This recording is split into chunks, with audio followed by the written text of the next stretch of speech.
Guys, mahilig ba kayo sa mani? What? Parang mali ang tanong ko ah. Guys, kumakain ba kayo ng mani? Parang mali talaga eh. Ganito na lang guys. May isishare ako sa inyong kakaibang paraan ng pagluluto ng mani. Kaya kung mahilig ka sa mani, para sa iyo ang video ito. Teka, umpisa na natin. Ayan guys, hinanda ko na yung mga gagamitin natin. Siyempre gagamit tayo ng mani at kawali at panghalo. At gagamit din tayo ng buhangin. Ayan, buhangin yan. Siyempre, hindi naman maluluto yan nang walang apoy. Ayan, gagamit tayo ng apoy siyempre. Ayan guys, may apoy na yan. Painitin muna natin yung kawali hanggang sa matuyo. Ayan guys, tuyo na. Ilalagay natin yung buhangin.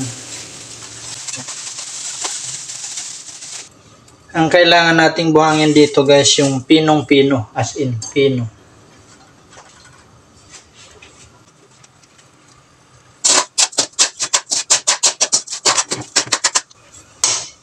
Kaunti lang yung lulutuin nating mani, kaya kaunti lang din ang kailangan nating buhangin.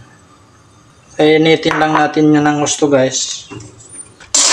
Saka natin ilalagay yung mani.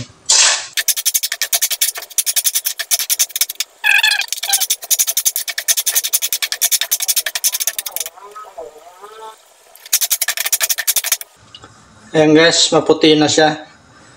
Sigurado mainit na yan. Ilalagay na natin yung mani.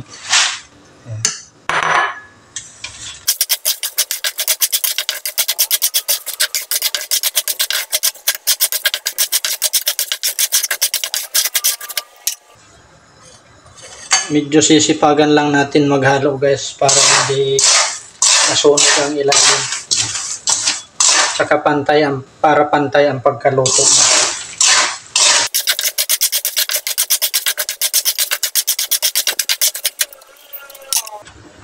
Medyo mahina lang pala ang apoy niyan guys. Ayan, mahina lang yan. Baka masunog pag nilakasan natin.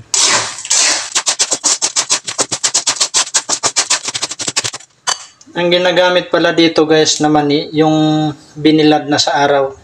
Tuyo na siya.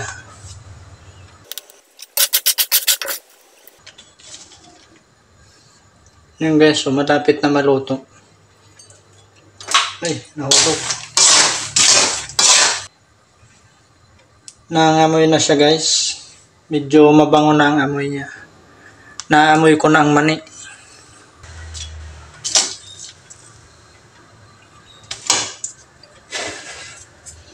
Ito, medyo parang sunog na yung balat niya. Luto na yan. Yun, lutong. Crispy.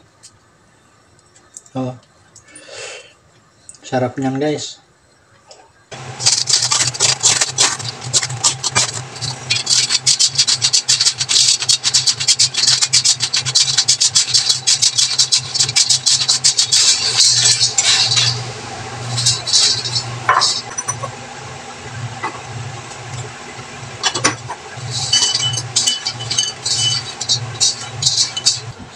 Yan guys, syempre habang niluluto natin yung mani,